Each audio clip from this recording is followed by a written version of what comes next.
It was a splendid morning on the island of Sodor.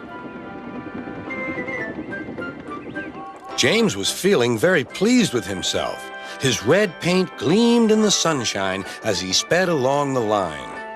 He reached the junction just as Percy puffed in with some freight cars. James was surprised to see him. What are you doing here, Percy? You should be at the station by now. I know, sighed Percy. These cars have been troublesome all morning. That's no excuse, Percy. Nothing should stop us. Sir Topham Hatt relies on us to be on time. Now, if you'll excuse me, I'll be on my way. And James puffed importantly away. Bossy buffers, muttered Percy.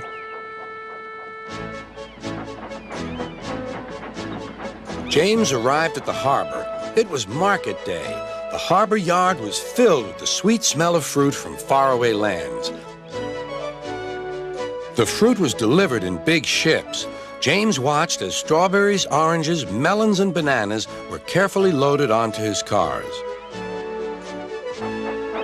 Then he set off for the station on the main line.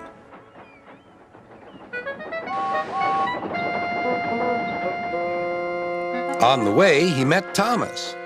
Really reliable, that's me, panted James. Pity the same can't be said for Percy. Goodbye.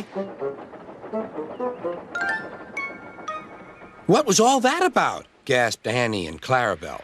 That was trouble. Trouble for James. Just wait and see. Percy was back in the yard and busy shunting. He had the cars in good order and was making up for lost time. But the station master had bad news. What's happened? Asked Percy's driver. James's brakes have jammed. We need Percy's help right away. Percy quickly set off to the rescue.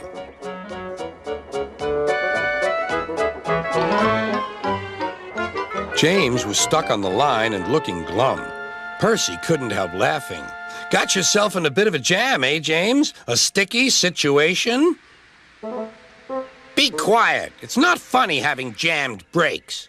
And not very reliable either. I'm surprised you let it happen, James. Nothing should stop us engines. That's enough, Percy, said the driver. Can you push these cars? Of course I can. There's no time to lose. James has done too much of that already. James angrily hissed steam as Percy was coupled to the cars. Off we go, said Percy. I'll have to go fast to get there in time. Those big engines are so unreliable. Be careful, Percy, called his driver, but Percy was in a hurry.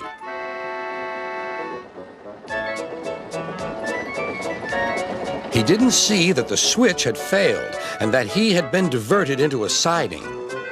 Look out, Percy, shouted his driver and applied the brakes, but it was too late.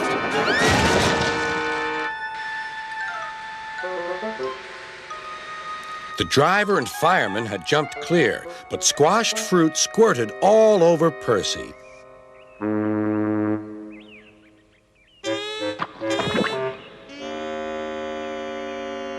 Sir Topham Hatt arrived. Percy, you are not to blame for the switch failure, but I do not run a jam factory. Yes, sir. No, sir. And Percy squelched sadly away. That night, the shed was silent. James and Percy felt very sorry for themselves. At last, Thomas spoke. You know, he said to no engine in particular, there's more than one way to get jammed. We all learned that today. Still, there was silence. What's more, we also learned that sometimes when engines help each other out of a jam, things can still go wrong. So, said a voice, so that means we learned a lot today, and therefore... Then came a chorus. We're really useful engines after all.